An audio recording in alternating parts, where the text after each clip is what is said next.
Assalamualaikum warahmatullahi wabarakatuh. Perkenalkan nama saya Diandra Amurato. Ini 21416255201118. Di sini saya ingin menjelaskan tentang tugas kedua dari mata kuliah sistem distribusi yang dimaterikan tentang sinkronisasi pada sistem distribusi. Langsung saja, di sini ada pengantar sinkronisasi pada sistem distribusi. Yang pertama ada definisi sinkronisasi, adalah sinkronisasi proses koordinasi aktivitas antar berbagai komponen dalam sistem distribusi agar berjalan dengan konsisten dan sinkron. Pentingnya sinkronisasi adalah sinkronisasi memastikan bahwa operasi yang terjadi di berbagai node dapat dijalankan dengan konsisten, tepat waktu, dan menghindari terjadinya konflik. Lalu ketiga, ada aplikasi dalam kehidupan sehari-hari. Pengguna sinkronisasi dapat ditemukan pada aplikasi chat, sistem database, dan layanan berbagi file. Selanjutnya ada pentingnya sinkronisasi. Yang pertama ada menghindari inkonsistensi data, adalah tanpa sinkronisasi data yang tersimpan di berbagai node dapat menjadi tidak konsisten. Kedua, memastikan komunikasi antar proses berjalan lancar. Sinkronisasi memungkinkan setiap proses mendapatkan data yang akurat saat dibutuhkan. Ketiga, ada menghindari kondisi balapan atau race condition, adalah menghindari dua atau lebih proses mengakses data yang sama secara bersamaan yang dapat menyebabkan hasil yang tidak diinginkan. Keempat, mengingatkan kendala dan efisiensi sistem, adalah dengan sinkronisasi yang baik, sistem akan lebih handal dan efisien dalam mengeksekusi tugasnya. Selanjutnya ada tantangan yang dihadapi dalam sinkronisasi, ada latensi jaringan. Waktu yang dibutuhkan untuk mengirim data antar node dapat menyebabkan delay dan menghambat sinkronisasi. Yang selanjutnya ada kegagalan komponen. Kegagalan pada suatu node dapat mempengaruhi keseluruhan proses sinkronisasi dalam sistem. Selanjutnya ada ketidakpastian waktu atau clock square. Sistem distribusi terdiri dari beberapa node yang bisa beroperasi secara independen dengan clock yang berbeda, yang menyebabkan ketidakcocokan waktu. Selanjutnya ada koordinasi node. Yang terbesar adalah node yang terbesar di berbagi lokasi geografis dapat mengalami kesulitan dalam mencapai konsensus. Selanjutnya ada algoritma sinkronisasi yang digunakan.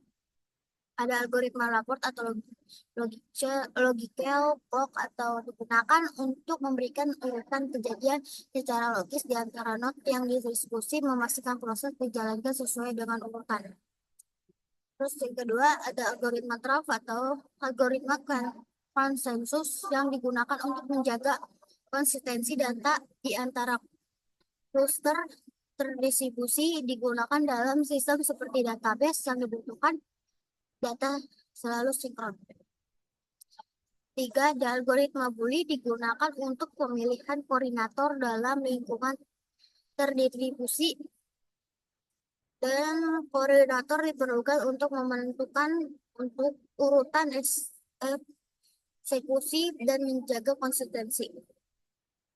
Selanjutnya ada Paxos, algoritma konsensus yang digunakan untuk mencapai kesepakatan antara node dalam sistem distribusi yang dimiliki relativitas tinggi. Selanjutnya ada mekanisme sinkronisasi. Di sini ada looping dan mutex atau mekanisme untuk mencegah beberapa proses mengakses sumber daya yang sama secara bersamaan sehingga menghindari konflik. Kedua ada token ring atau menggunakan token yang berkeliling di antara node untuk memastikan hanya satu proses yang dapat melakukan operasi tertentu pada suatu waktu. Ketiga ada barrier suction horizontal adalah semua proses harus mencapai suatu titik tertentu sebelum proses selanjutnya dapat melanjutkan. Umumnya digunakan untuk aplikasi paralel.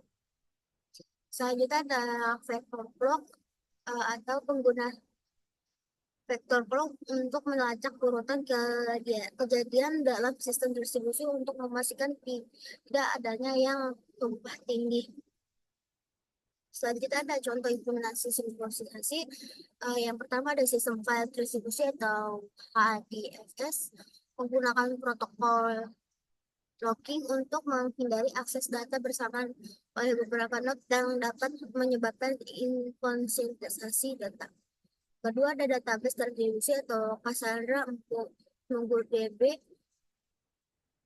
menggunakan mekanisme two-phase commit untuk memastikan transaksi yang atomik, artinya setiap operasi commit dilakukan di semua node atau tidak sama sekali.